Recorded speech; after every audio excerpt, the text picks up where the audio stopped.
Desde pequena, Priscila já carregava uma paixão intensa pelas palavras. Paixão essa que foi se tornando cada vez maior à medida que os anos foram passando. Uma criança prodígio que sempre teve uma imaginação maior que o universo. Eu sempre gostei de ler notícias pintadas nos muros de Patos de Minas. Eu sou dos anos 90 e na época as políticas, faziam muita propaganda nos muros das casas. E assim, eu não sabia ler, mas pedia para minha mãe ler para mim, eu decorava onde que cada uma estava, e então assim, meu encantamento pelas letras começou desde novinha. E eu já entrei sabendo ler no pré-escolar, fui para uma turma mais avançada e lá eu tive o primeiro contato assim com a questão das redações, dos textos. Eu brincava muito sozinha.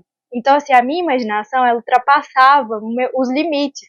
E aí, para eu começar a lembrar das coisas que eu imaginava, para eu continuar a minha brincadeira, eu comecei a anotar. E a partir disso foi virando livros. E depois disso eu nunca mais parei. Usando toda essa imaginação, Priscila criou o livro De Retalho ao Meu Coração, feito especialmente para um concurso e escrito em apenas uma noite. A história carrega um forte significado e traz para o leitor grandes ensinamentos sobre a maneira de enxergar a vida. Eu decidi escrever sobre uma menina diferente, uma menina que tem 30% do corpo queimado, porque eu me sensibilizei muito com a causa das famílias mais pobres, que na pandemia não tinham como comprar botijão de gás. E muitos sofreram queimaduras muito sérias, porque tinham que cozinhar com álcool, E aí o álcool voltava no corpo delas. A história se passa em Maria da Fé, que é uma cidade no sul de Minas, a cidade mais fria de Minas Gerais. Ela se muda para lá por causa das queimaduras e ela recebe um presente.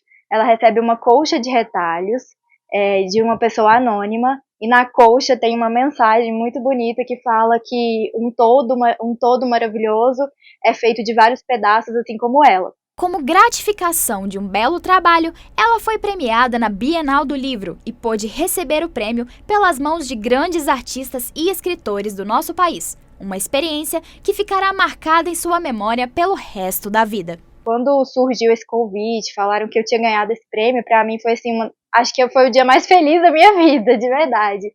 E aí cheguei lá, o Rio de Janeiro é muito bonito, É uma cidade maravilhosa. Fui tratada muito bem pela equipe da Amazon. Eles me levaram para a Bienal, eu e mais 4 vencedores, que eram 5 vencedores do concurso. E nós conhecemos as autoras, que é a Paula Pimenta, a Thalita Rebouças, a Bruna Vieira e a Babi Dewitt, e o Lázaro Ramos, que é produtor de um dos filmes. E aí cada um deles daria mentoria para cada um dos vencedores, e o Lázaro Ramos foi o meu mentor. Foi ele que leu o meu conto, e ele gostou muito do meu conto, e quando ele falou assim, eu amei o seu conto, eu falei, mentira! E eu escrevi justamente pensando assim, o Lázaro vai ler meu conto. Eu acreditei fielmente que ele ia ler, ele leu e amou, e foi maravilhoso. Priscila também compartilha os seus planos para o futuro e pretende continuar usando todo o seu talento para engrandecer a literatura brasileira. Escrever, para mim, é mais que um hobby. É uma paixão, eu acho que é aquilo que eu sei fazer, é aquilo que eu sempre sonhei em fazer. E dar orgulho, assim, para minha mãe, para minha irmã, para minha família, também me deixa muito feliz. Eu tive que formar em 2 faculdades, porque minha mãe falou assim, escrever não te dá dinheiro, você precisa se sustentar, toda aquela história que pais ficam preocupados. E mesmo assim eu persisti, nunca larguei a escrita, continuei meus estudos, continuo trabalhando, mas não largo a escrita e pretendo continuar escrevendo muito mais ainda.